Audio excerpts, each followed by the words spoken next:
If you want to delete a workspace in ElevenLabs, this video will walk you through the process step by step so you can do it quickly and safely. Whether you're cleaning up old projects, removing a test workspace, or you simply don't need that account space anymore, this guide will show you exactly where to go and what to click.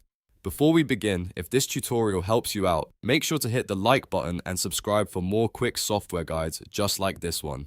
Alright, let's get started. First, go to ElevenLabs and sign into the account that owns the workspace you want to delete.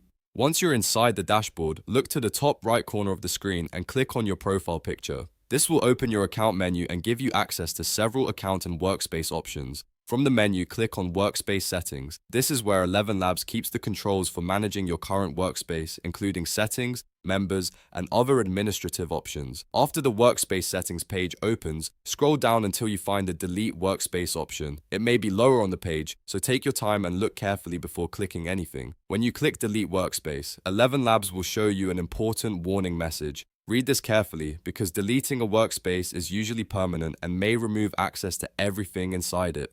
If you're sure you want to continue, ElevenLabs will ask you to type in the confirmation phrase exactly as shown on the screen.